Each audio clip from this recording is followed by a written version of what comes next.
하면서 천사가 큰 소리로 말을 하죠. 어떻게 말을 합니까? 큰 성 바벨론이 이처럼 비참하게 던져져 결코 다시 보이지 아니하리로다. 이제는 다시 볼 수가 없다라고 말씀하고 있습니다. 바다에 가라앉아서 떠오를 수가 없기 때문에 이제는 결코 다시는 볼 수 없다. 사람들을 미혹하고 사람들에게 위협을 가했던 이 음녀 바벨론을 이제는 사람들이 더 이상 볼 필요가 없는 때가 왔다고 말씀하고 있습니다. 완전히 사라질 것입니다. 결코 다시 돌아오지 못할 것입니다.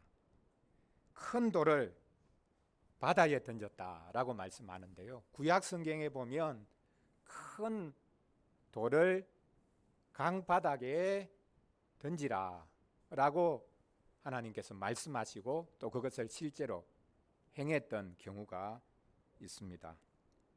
하나님께서 누구에게 돌을 강바닥에 던지라 라고 말씀하셨을까요? 그 강은 유브라데 강입니다. 유프라테스 강입니다.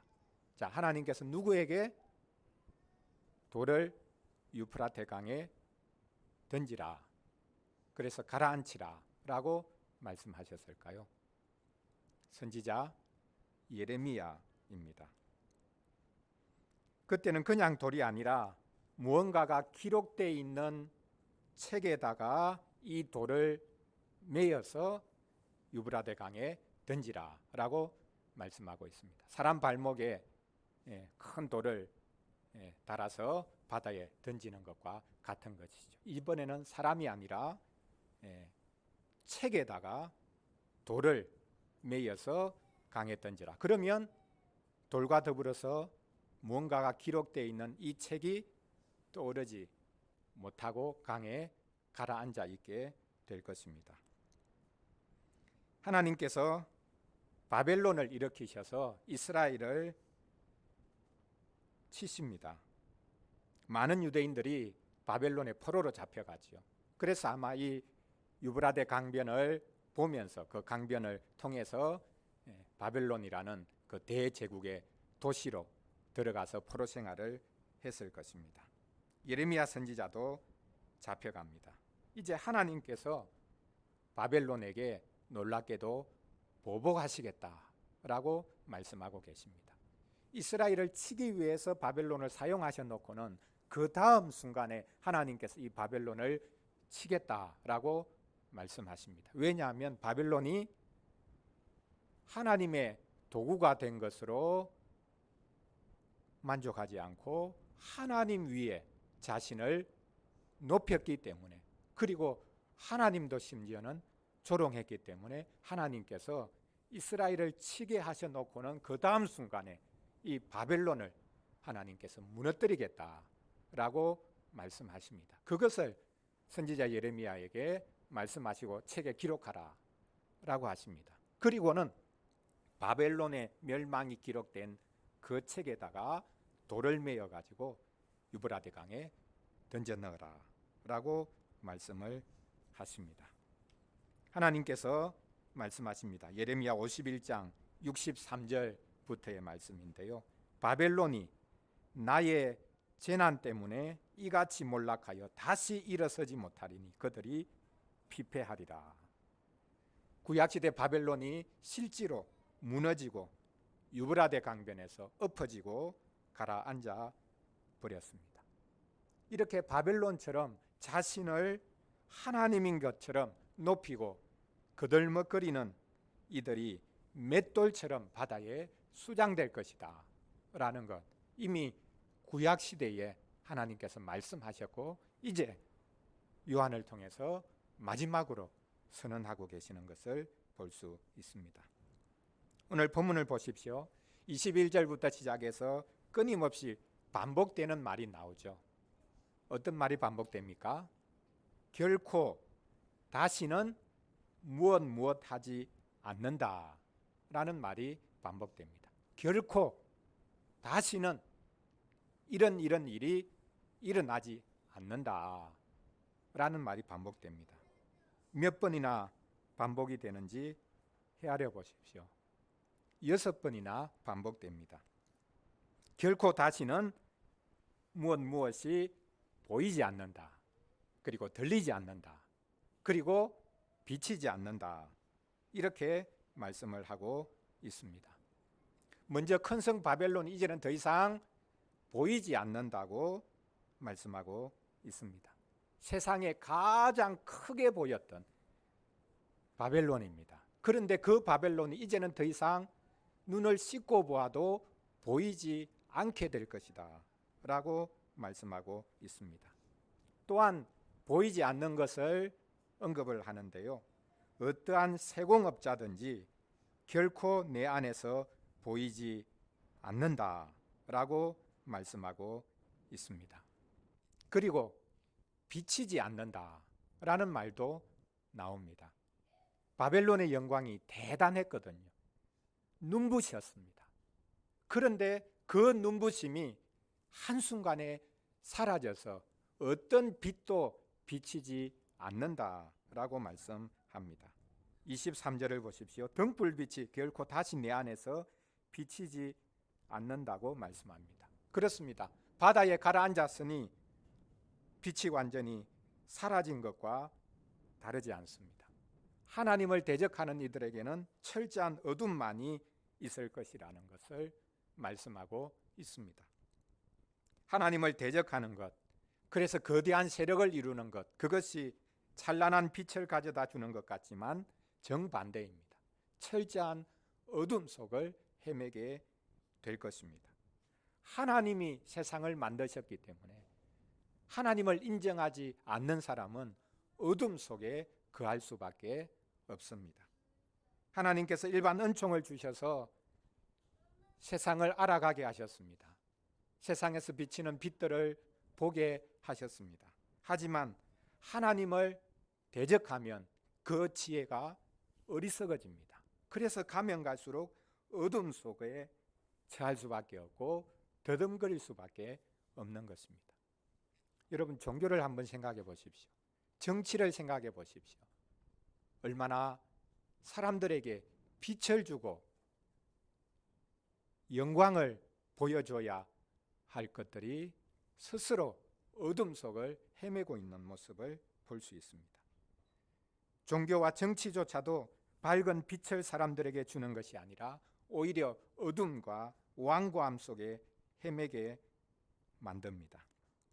이렇게 하나님을 대적하고 무시하는 세상은 철저한 어둠, 철저한 파멸만이 기다리고 있다라고 말씀합니다.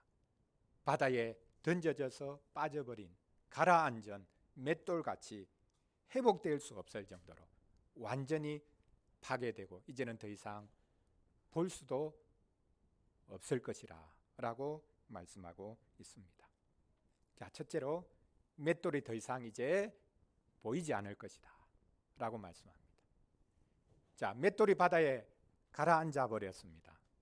그래서 이어서 하시는 말씀이 이제는 더 이상 맷돌질하는 일이 없게 될 것이다.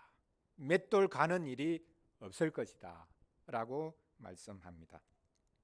자, 바다에 큰 돌이 던져졌는데요, 그 돌을 큰 맷돌 같은 돌이었다라고 말씀하고 있습니다.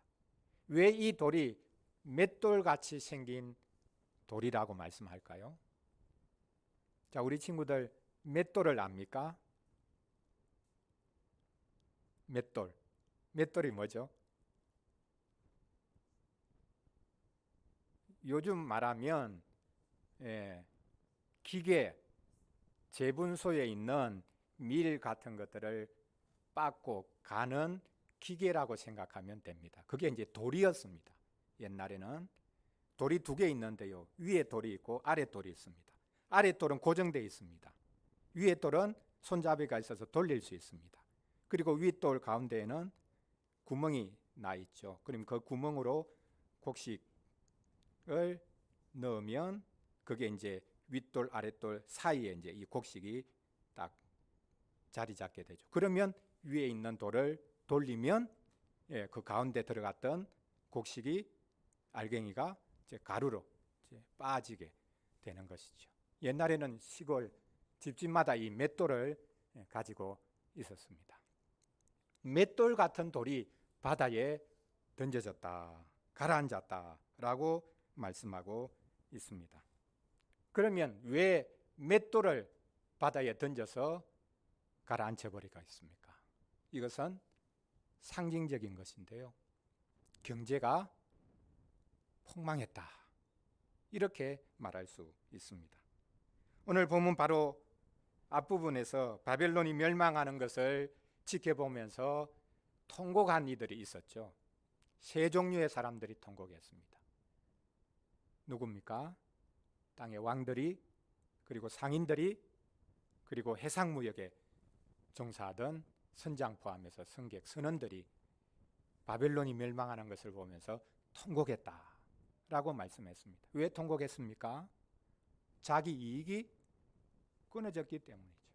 자기 거래처가 다 끊어져 버렸기 때문입니다. 바로 이것입니다. 맷돌을 바다에 던져 가라앉혀 버린 것은 이제 더 이상 맷돌 가는 일이 없을 것이라 라는 것을 보여줍니다. 맷돌을 갈지 않는다는 것은 무엇을 말합니까? 먹을 것이 없다는 것을 말하기도 합니다. 그래서 결코 다시는 보이지 않는다, 또 결코 다시는 비치지 않는다, 이런 말씀과 더불어서 결코 다시는 들리지 않는다라는 말씀도 오늘 본문에 기록하고 있습니다. 맷돌 소리가 결코 다시 내 안에서 들리지 않는다라고 말합니다. 쉽게 말하면 맷돌 소리는 경제가 돌아가는 소리를 말합니다. 공장이 돌아가는 소리를 말합니다. 현대인들은 다들 딱 한 가지 걱정을 하죠. 무슨 걱정입니까? 경제 걱정입니다. 밥 못 먹고 사는 시대가 아님에도 불구하고 다들 경제를 걱정합니다. 경제만 나아지면 우리에게 무슨 일이 벌어져도 상관이 없다고 생각합니다. 그런데 문제는 경제 성장 떠들면 떠들수록 훨씬 더 어려워진다는 사실입니다. 좀 적게 벌어도 함께 나누면 훨씬 더 경제가 좋아지는 것이 아닙니까? 그런데 음녀 바벨론은 이 경제를 절대적으로 섬겼기 때문에 망했습니다. 그래서 이제는 더 이상 맷돌 가는 일이 없을 것이라 라고 말씀을 하고 있습니다. 또한 다시는 들리지 않는다 라는 다른 두 소리를 언급하고 있는데요. 검은고 타는 자와 풍류하는 자와 퉁소 부는 자와 나팔 부는 자들의 소리가 결코 다시 내 안에서 들리지 않는다 라고 말씀합니다. 무슨 말입니까? 모든 음악이 사라진다는 것입니다. 모든 기쁨이 다 사라진다는 것을 말하고 있습니다. 23절에 보면 마지막으로 더 이상 들리지 않을 것이다 라는 소리를 언급하고 있습니다. 누구의 소리입니까? 음악하는 사람들의 소리를 언급했고, 그 다음에는 마지막으로 누구의 소리가 더 이상 들리지 않는다고 합니까? 신랑과 신부의 소리가 더 이상 들리지 않는다라고 말씀합니다. 더 이상 결혼 소식이 없다는 말일까요? 지금 한국이 그렇게 되어가고 있습니다. 신랑 신부의 소리가 더 이상 자주 들리지 않습니다. 가정에서 자녀들의 울음과 웃음소리가 더 이상 자주 들리지 않는 시대가 되었습니다. 무엇이 문제였습니까? 정치가 문제였던 것이 아니라 종교가 더 문제였습니다. 교회도 일조했죠. 그동안 한국 교회가 성장한 것은 소위 말하면 예수님 믿으면 복 받는다, 그 말 때문이었습니다. 그것을 조금 고상하게 말해서 번영신학이라고 부릅니다. 그렇게 해서 성장한 교회라면 그 교회는 쇠퇴해도 할 말이 없겠죠. 이제는 교회가 예수님 믿으면 복 받는다, 복 받는다 이렇게 소리를 쳐도 사람들이 속지 않습니다. 왜 그렇습니까? 아무리 복 받는다고 외쳐도 이제는 더 이상 돈을 많이 벌 수 없는 그런 시대가 되었기 때문입니다. 속지 않습니다. 어떤 시대가 불행한 시대입니까? 더 이상 맷돌 갈 일이 없는 시대가 불행한 시대입니까? 공장이 돌아가지 않는 시대가 불행한 시대입니까? 더 이상 개척할 곳이 없는 시대가 불행한 시대입니까? 아닙니다. 가장 불행한 시대는 종교가, 그리고 심지어 기독교가 맷돌 가는 이야기만 하는 시대가 가장 불행한 시대라고 말할 수 있을 것입니다. 자, 맷돌을 더 이상 볼 수 없게 될 거다라고 말했습니다. 그리고 당연히 맷돌이 없어졌으니 맷돌 가는 일이 이제는 더 이상 없을 것이다 라고 말씀했습니다. 왜 이 맷돌을 바다에 던져버렸습니까? 맷돌질 당하는 이들, 맷돌에 갈려나간 이들이 있었기 때문입니다. 그래서 하나님께서 그들을 위해서 갚아 주신 것입니다. 음녀 바벨론이 맷돌처럼 바다에 던져지는 이유가 있습니다. 두 가지를 오늘 본문에서 말씀하는데요. 가장 먼저는 23절 마지막 부분에서 말씀합니다.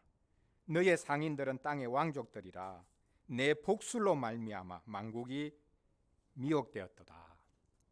자, 여기 내 상인들, 바벨론과 더불어 교역하고 또 바벨론이 이용하고 또 바벨론으로 말미암아 치부했던 이런 상인들을 어떻게 비유하고 있습니까? 너의 상인들이 왕족들이다 이렇게 말씀하고 있습니다. 상인이 왕족이다, 상인이 왕이다 이렇게 말씀하고 있습니다. 우리나라 조선시대만 하더라도 귀족들은 상인들을 무시했죠. 심지어 상인들을 천민이라고까지 생각했습니다. 지금은 완전히 달라졌습니다. 오늘 본문 말씀처럼 상인이 왕보다 낫습니다. 돈이 있으면 왕보다 낫습니다. 돈이 있으면 모든 것을 지배할 수가 있습니다. 그래서 그 돈으로 사람을 맷돌질하죠.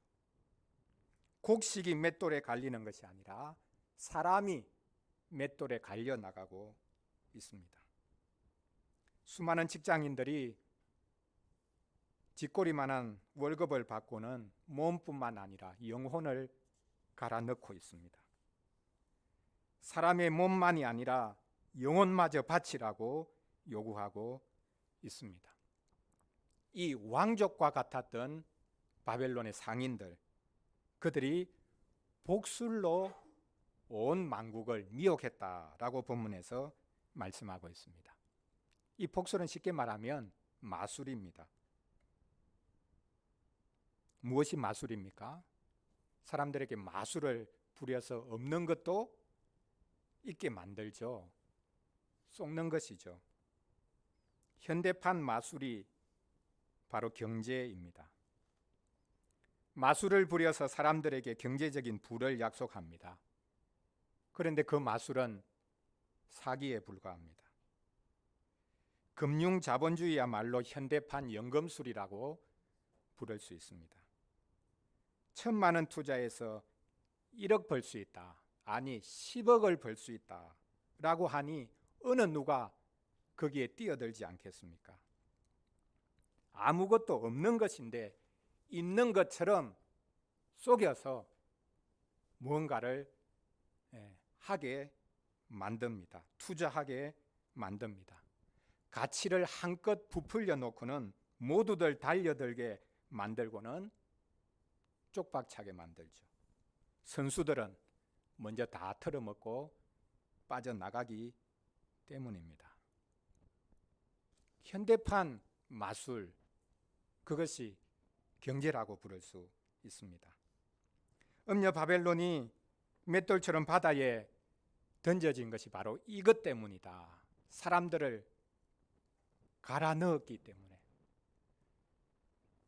마지막 절에서는 조금 더 궁극적인 이유를 말씀하고 있죠. 음녀 바벨론이 피의 성이었기 때문에 맷돌처럼 바다에 던져져서 가라앉을 수밖에 없다라고 말씀하고 있습니다. 누구의 피가 그 바벨론 성 안에 가득했다고 말씀합니까?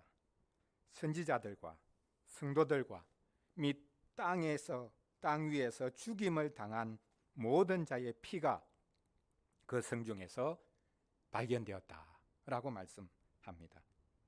음녀 바벨론은 하나님께서 보낸 선지자들을 죽였습니다. 선지자들을 죽이면 하나님의 말씀이 더 이상 이 세상에 들리지 않을 것이기 때문입니다. 음녀 바벨론은 성도들의 피로 흥건했습니다. 성도들이 하나님의 말씀을 가지고 있으니 소리가 들리지 않은들 하나님의 백성이 말씀이 나타나는 백성들이니 그들도 없애야 했던 것이죠. 그래서 성도들의 피로 바벨론이 흥건했습니다. 또한 음녀 바벨론은 모든 연약한 자들의 피 위에 세워진 도시였다라고 말씀하고 있습니다. 이것이 고대 대제국이었던 바벨론의 모습이었고 지금도 계속되는 모습입니다. 바벨론만이 아니죠. 구약 성경에 보면 아수르, 그리고 아수르의 수도 어디죠? 니느웨. 그곳을 하나님께서는 피의 성이라 라고 또한 말씀하셨습니다. 피로 세운 도시는 반드시 피로 망합니다. 하나님께서 반드시 보복하시기 때문입니다.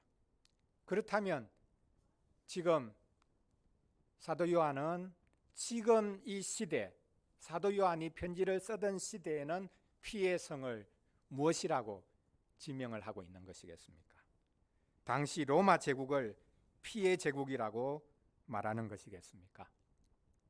로마 황제들이 기독교를 계속해서 극심하게 핍박한 것은 아닙니다. 그렇지만 어쨌든 기독교인들은 끊임없이 핍박을 당하고 피를 흘릴 수밖에 없었습니다. 원형 경기장에서 검투사들에게 그리고 맹수들에게 찢겨서 죽습니다. 그런데 놀라운 것은 예수님이 로마가 아닌 다른 어떤 도시를 피의 성이라고 가리키셨다는 사실입니다. 로마보다 더 피를 많이 요구하고 흘렸던 도시가 있는가, 그렇게 생각할 수 있습니다. 예수님이 어떤 도시를 향해서 너가 피의 성이다 이렇게 말씀하셨습니까? 놀랍게도 예루살렘입니다. 예수님께서 예루살렘에 입성하신 후 예루살렘을 보시면서 탄식하고는 말씀하시죠. 마태복음 23장 37절 38절 말씀입니다. 예루살렘아 예루살렘아 선지자들을 죽이고 내게 파송된 자들을 돌로 치는 자여, 암탉이 그 새끼를 날개 아래에 모은 같이 내가 너 자녀를 모으려 한 일이 몇 번이더냐. 그러나 너희가 원하지 아니하였도다. 보라, 너희 집이 황폐하여 버려진 바 되리라. 바로 이 예수님의 말씀처럼 예루살렘은 멸망하지요. 종교도 피의 성이 될 수 있다는 말입니다. 그렇기 때문에 교회는 무력과 경제력을 가지기보다는 그런 것들이 없는 것이 차라리 낫습니다. 교회도 똑같이 사람들이 모여 있고, 그래서 교회가 커지고 힘을 가지게 되면, 돈을 많이 가지게 되면 피의 성과 다를 바가 없는 그런 모습으로 치닫기 쉽습니다. 우리가 중세교회를 통해서도 충분히 볼 수 있는 사실입니다. 교회가 경제 성장을 위해 사람을 맷돌질하는 것을 허용하고 오히려 찬양한다면 저주받아 마땅합니다. 하나님께서는 맷돌에 갈린 이들의 눈물을 병에 담으십니다. 그래서 맷돌질 하던 이들에게 반드시 보복하시는 것이죠. 그것이 바로 오늘 본문에 기록되어 있는 맷돌을 들어서 바다에 던져 가라앉혀 버리는 것으로 나타나고 있습니다. 사랑하는 성도 여러분, 오늘 우리는 복된 성찬회상에 참여합니다. 음녀 바벨론이 맷돌처럼 바다에 가라앉은 것은 그 성에 피가 가득했기 때문입니다. 사람을 착취하여 흘린 피가 가득했기 때문입니다. 선지자들과 성도들의 피가 흥건했기 때문입니다.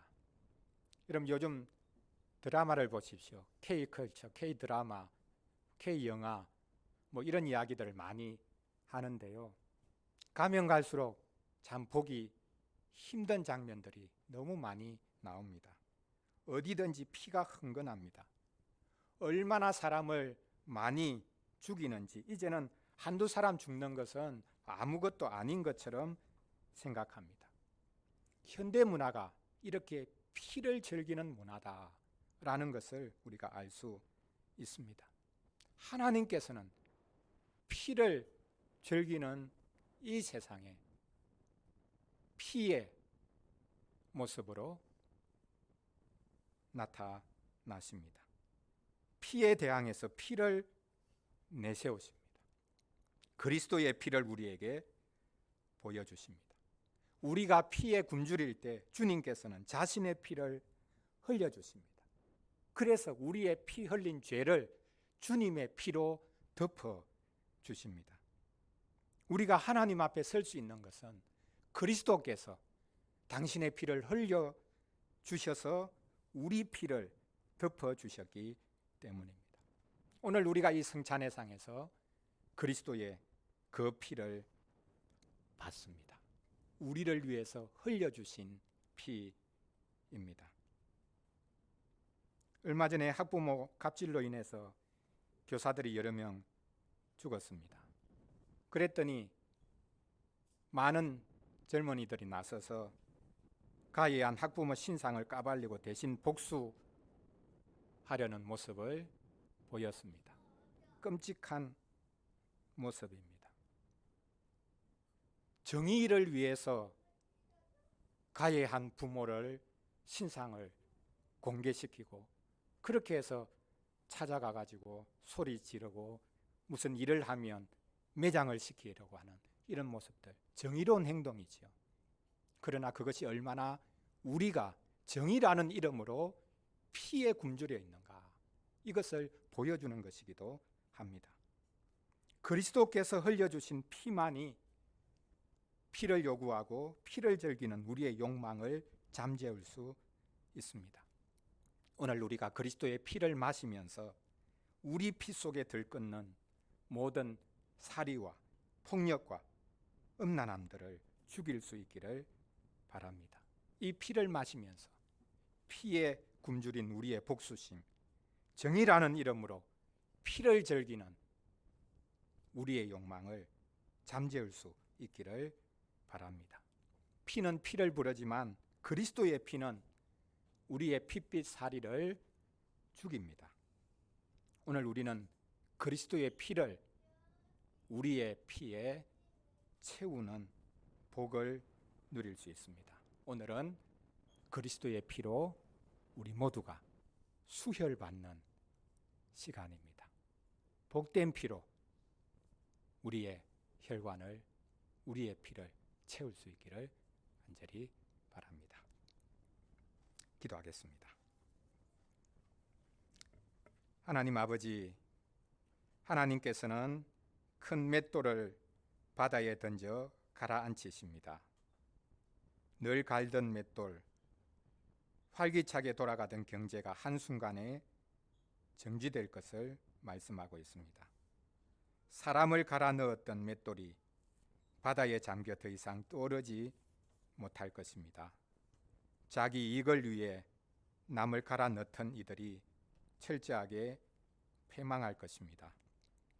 자기 이익을 위해 남에게 피눈물을 흘리게 하던 이들이 맷돌처럼 바다에 가라앉을 것입니다. 맷돌을 목에 메고 바다에 가라앉는 것과 같습니다. 저희도 맷돌처럼 가라앉을 자들인데 오늘 저희를 복된 상에 참여시켜 주셔서 감사합니다. 저희도 다른 이들과 마찬가지로 남의 피를 요구한 적이 있었습니다. 오늘 저희가 복된 상에 참여하여 그리스도의 피를 마실 때에 저희의 모든 죄악된 피를 덮어주시기를 바랍니다. 그리스도께서 저희를 위해 친히 피 흘려 주셔서 감사합니다. 그리스도의 피로 인해 저희의 모든 피 흘린 죄를 덮어주시니 감사드립니다. 이제부터는 저희가 다른 이들의 피를 요구하지 않게 하여 주시옵소서. 저희가 다른 이를 사용하여 또 다른 이를 치도록 사주하는 그런 일을 하지 않도록 도와 주시옵소서. 오직 그리스도의 피로 채워져서 우리 자신을 나누며 살아가는 주의 백성이 되도록 도와주시옵소서. 저희를 위해 자신의 피를 흘려주신 우리 주 예수 그리스도의 이름으로 기도합니다. 아멘. 예, 우리 찬송하고 우리 성찬에 참여하겠습니다. 찬송 228장입니다. 오 나의 주님 친히 배우니.